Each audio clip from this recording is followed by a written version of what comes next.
Okay, hello, welcome to the first lecture in the Emotional Wellness Lecture Series. My name is Alicia Power, and I am a mental health therapist for the school district.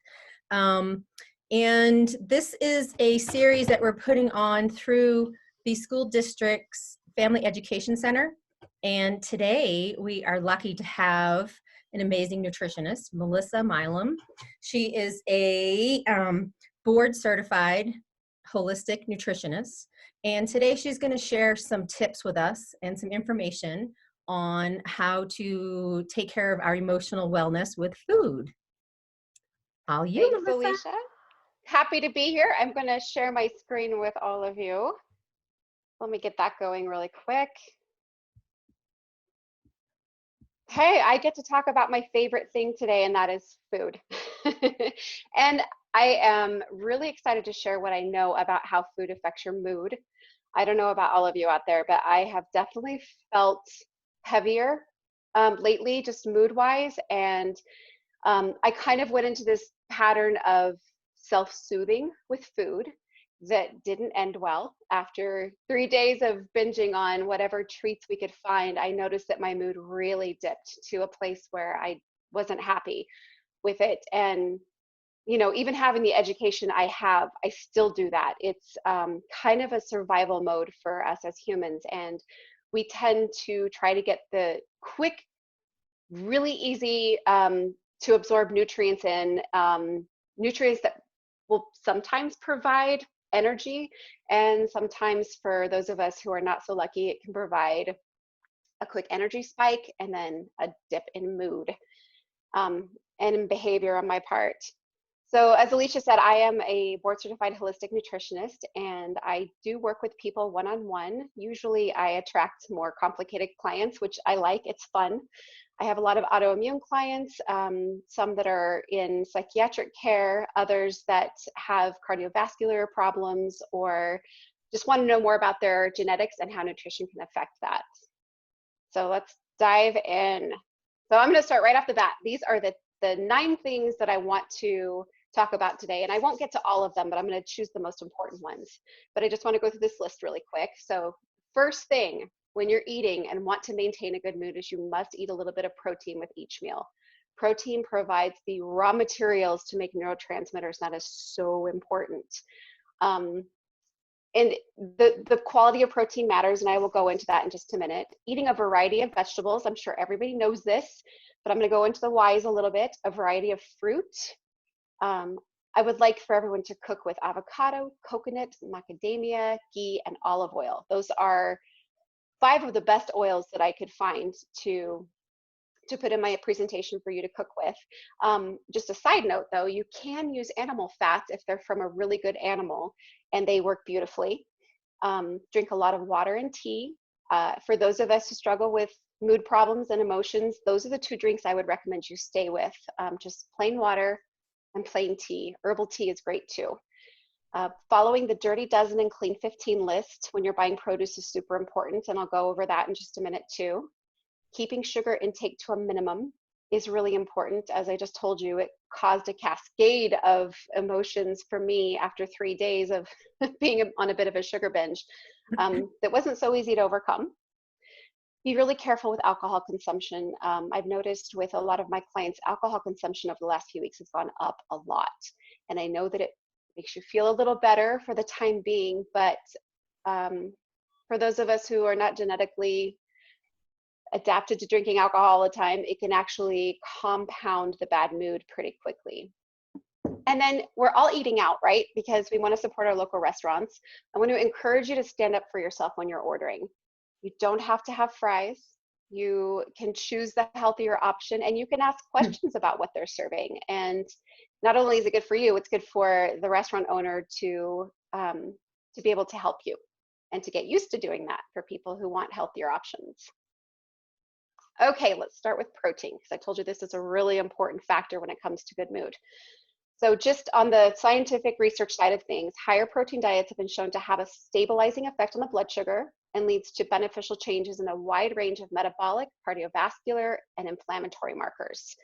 from insulin sensitivity to cholesterol, triglycerides, and C-reactive protein. And these are all markers you would get on a lab. And science is showing us that depression and anxiety and mood disorders are definitely associated with inflammation. Inflammation can happen from cutting your finger, and it can also happen from eating food that your body doesn't necessarily agree with, and it causes it to become irritated and inflamed. Increasing your protein intake, especially in the morning, can boost energy levels, reduce jitteriness, agitation, mood swings, improve sleep, and sharpen your brain function. So when I was coming off my 3-day sugar binge, I started my morning off with some eggs. And there's just several reasons for that, but number one, I needed the good protein. And number two, eggs are loaded with something called choline, which is a neurotransmitter enhancer. It's a nutrient your brain needs so badly for good mood. So I would recommend, if you did something silly like I did and you need to start the day off right and you tolerate them, try some eggs.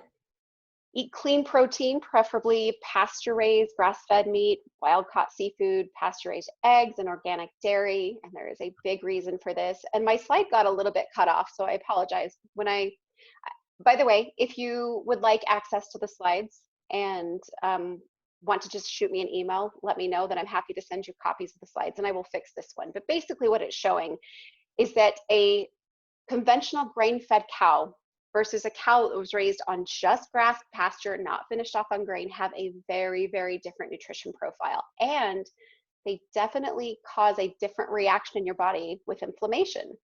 Your traditional beef is going to cause inflammation just because of what the cow was fed and some of the hormones they use to inject it with, versus the pasture raised, but actually will lower inflammation. Pasture-raised beef has some of the same omega-3 fatty acid profiles as salmon, and that's pretty awesome. And I'm sure you've all heard you need to eat salmon, it's good for omega-3s. Well, so is grass-fed beef. Okay. So under the realm of meat and protein, I want to just hit on B12. B12 is one of those things that you can get from meat that's phenomenal for good mood and neurological health. So this is a really interesting case. This came from Dr. Kelly Brogan's book, which I highly recommend reading. It's called A Mind of Your Own. But in this particular instance, a 57-year-old woman was treated for months on antipsychotics and antidepressant medications. She was given 2 rounds of electroconvulsive treatment before anyone bothered to check her B12 levels. So her symptoms happened over years. You don't just get B12 deficient overnight. She started having tearfulness, anxiety, movement abnormalities, constipation. She was lethargic. And despite all of the treatments she was getting from her medical health care provider, she continued to be suicidal, depressed, and lethargic. So Dr. Brogan got this lady into her practice, and within 2 months of finding this B12 deficiency, she was back to the baseline from 14 years before. And what a waste of time. So if you're finding yourself having really severe mood problems, I would highly recommend getting your B12 tested. And just know that a serum B12 test, your blood, could appear high because it's floating around in your bloodstream and not absorbing into your cells, and it could actually be very low.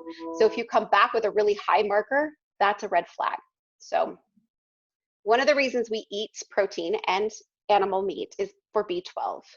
And here are some of the best sources of B12. So you can see that there's seafood in here as well, a lot of seafood. The highest source of B12 actually is like this little liver right here, which a lot of us don't really have on our radar as far as our grocery shopping goes. And many of us are not willing to eat it, myself included. I'm the one who is the biggest proponent for eating organ meats, and I won't eat them.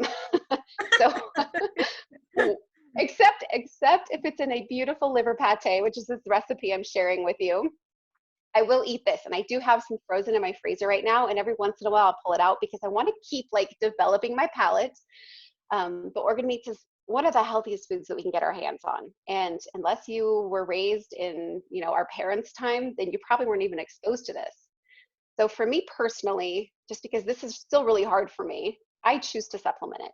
And as a nutritionist, I've decided this is the best multivitamin you could possibly take. It has just about every vitamin and mineral you could possibly need, minus vitamin C and folate. So you do need to eat your fruits and vegetables, but I would highly recommend using this for general good health, but even more so if you're having mood issues, so that we can make sure all your nutrients are up where they should be. Okay.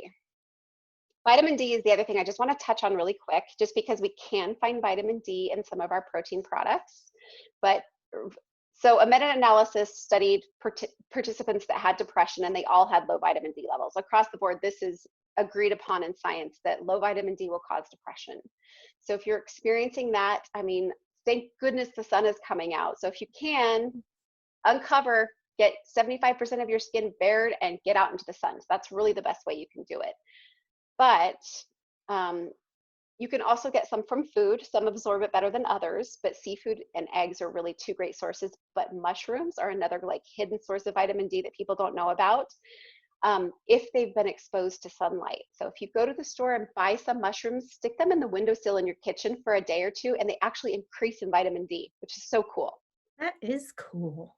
Isn't that fun? I didn't know that. Yeah. Yeah. So here's a meal to, number one, give you your protein, and to give you a good dose of vitamin B12 and vitamin D. So we're using a wild caught salmon with mushrooms we've put in the windowsill to absorb that sunlight. I'm okay with you eating potatoes. I prefer that you eat them organic and keep the skin on, because there's a lot of good nutrients in the skin. But this recipe is phenomenal. I've tried it. I love it. So I will make sure those who want it get a copy of that one. And then if you just can't do fish, I have so many clients who are like, I'm sorry, I know you want me to eat seafood, I can't do it. Fine, you have to dose it then. It's one of those things you can't just cut out and not like, it'll be okay. It's something that your brain needs pretty seriously. So I just put Rosita's on here because I like the company. I think that they do a really fantastic job of keeping their fish oils pure. This is a great source of vitamin A and D, which are both really good for mood. I don't get any kickbacks from them, so I'm just sharing with you what I buy for myself.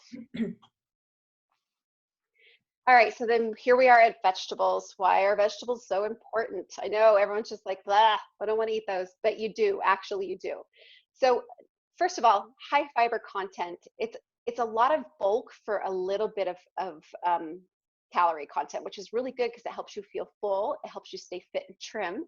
And the carbohydrates in vegetables are really, really good for your gut bacteria. And we could do a whole lecture on how bacteria affect your mood, but you want those guys happy because they keep you happy. Tons of antioxidants in vegetables that you can't get in animal foods, so pretty important.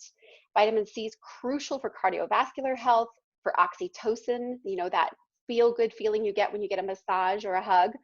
And then it prevents your hair from graying, you know, just a little snippet in there, get your vitamin C. And then magnesium is really super important for just calming you overall, your entire neurological system. And vegetables are your best source of magnesium. Again, this is one that you may need to dose. Not all of us get enough from our vegetables. So if you feel like you're having a lot of muscle cramping and you're just anxious, maybe you're not sleeping well, try a magnesium glycinate. You can get it at natural grocers, just maybe 200 milligrams in the evening before bed, and see how that does for you. And then I do recommend organic fruits and vegetables because they're generally higher in nutrients. So it's really more bang for your buck. You're getting what you pay for. And then speaking of more bang for your veggie, I really highly recommend doing sprouts.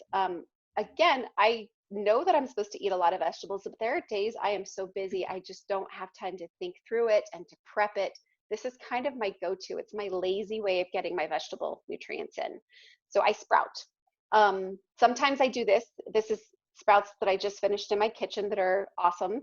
And sometimes I order through a company called Hamama, Hamama, and they send me these little flats of seeds that I just soak in water, and they sprout over 3 days, and I cut them and use them as I want to, and it's awesome. But the cool thing is that harvesting greens before they reach maturity makes a more nutrient-dense plant. So you're just like per pound, you're getting way more nutrients in a little handful of sprouts. So it's a great way to get that in. 10 times higher than a fully grown vegetable, which is kind of cool. Wow. So yeah, it's pretty awesome. Again, magnesium, I already touched on this, but just make sure you're getting plenty. And if you are still having that, like a really tension type feeling in your muscles and you're not sleeping well, then try supplementing. A glycinate or a malate is good too. Both of those are pretty absorbable. And magnesium also affects your thyroid function, and thyroid is one of the leading causes of mood disorder, depression, anxiety. So take care of the thyroid. And then I just wanted to mention, this is one of my favorite discoveries. I didn't know how much I loved collard greens, and when you steam them and make them into a wrap, it's pretty fantastic. So Oh, this and recipe is gorgeous. and beautiful. I know. Talk about impressing your friends. But Mm. this recipe is delicious. You can look it up online. It's from Sweet Lizzie. It's called Thai chicken collard wraps. I love them. You can pre-make them, stick them in the fridge. You can eat them for lunch all week if you wanted to. So great way to get your magnesium in and all your phytonutrients. Okay, so for fruit, I put pictures of the very best choices for fruit. Apples are by far one of the best gut foods, one of the best foods for your gut bacteria. Needs to be organic. It's also one of the dirtiest fruits out there. So if you don't have access to an organic apple, just skip it. Believe it or not, frozen blueberries are actually higher in nutrients and antioxidants than fresh blueberries. So kind of a good reason to have a blueberry smoothie once in a while. Search for pomegranates. They're not really in season right now, but I know that you can still find them, especially frozen. Citrus is high in nutrition, and so are raspberries, blackberries. All of those berries are fabulous, and none of these negatively really affect blood sugar at all, especially when you're eating the entire fruit. So have at those. And then I wanted to share with you, as far as shopping for fruits and vegetables go, this is an amazing source. The Environmental Working Group is a nonpartisan, non-political entity that tests fruits and vegetables and a bunch of other things. But every year they come out with a list for the ones that are the lowest in pesticides and herbicide residues and the ones that are the highest. So the fruits, I think this one's just vegetables, but the vegetables on this slide, you don't have to buy organic. You can save some money. They test very low for any types of herbicides and pesticides. So feel free to eat up. And these are all amazing choices. I guess there is one fruit on there, kiwis on there. Our dirty dozen list, these are the ones that if they're not available in organic at your store, maybe skip buying them that week because they are testing really high for pesticides and herbicides. And I could go into the whole reason on why we want to avoid those, but let's just say they cause a lot of inflammation, and we talked about inflammation leading to mood disorders. So all of the ones on this list: strawberries, spinach, kale, nectarines, apples, grapes, peaches, cherries, pears, tomatoes, celery, potatoes, and hot peppers all need to be organic.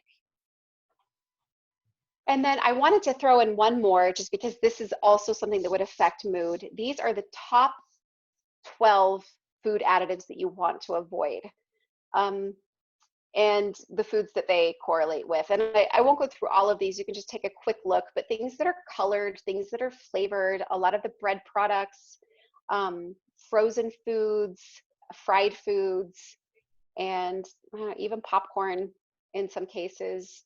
So I highly recommend that you go to the Environmental Working Group website and just educate yourself around these additives, because it is a lot to talk about. And just remember that they cause a lot of inflammation.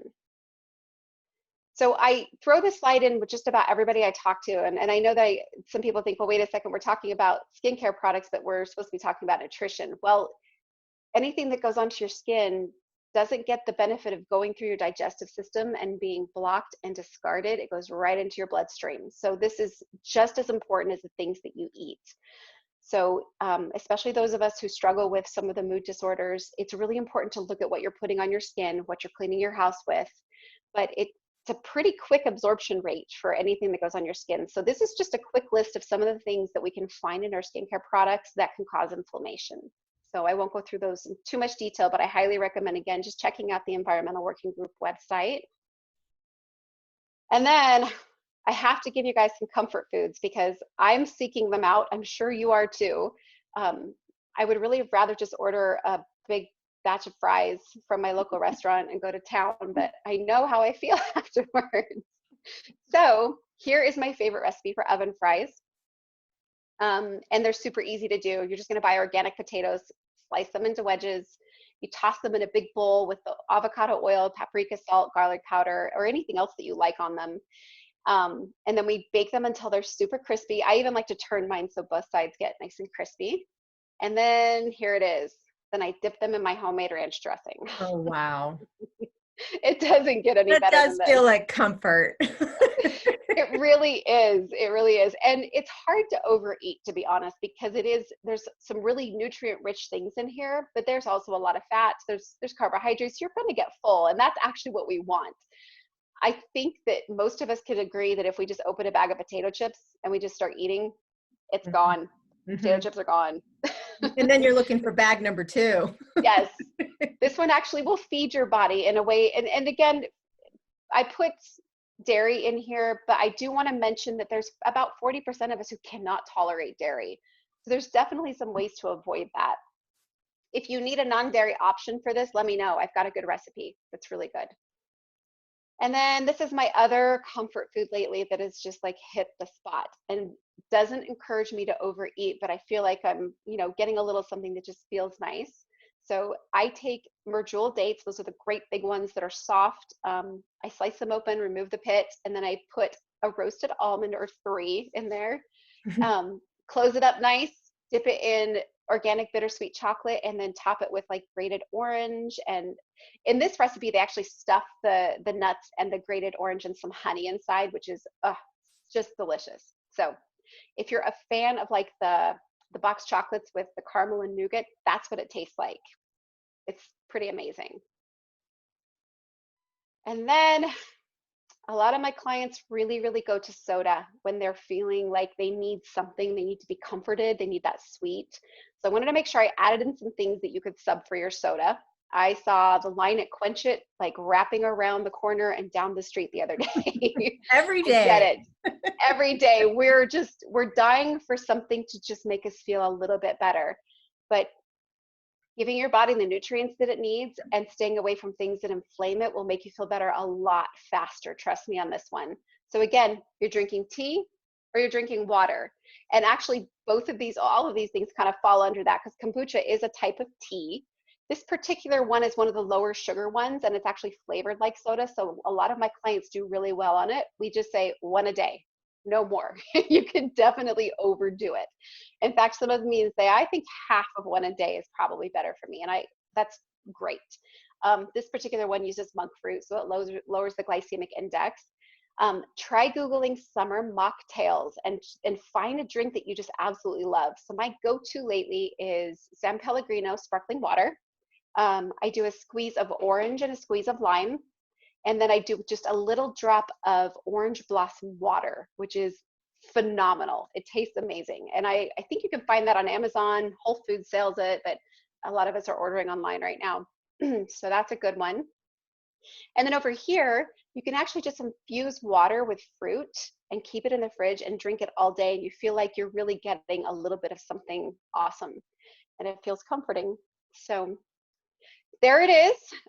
In a quick nutshell, my recommendations for keeping your mood nice and stable. And if you have any questions, and feel free to email me. My website is verve, VERVE, nutritiontherapy.com.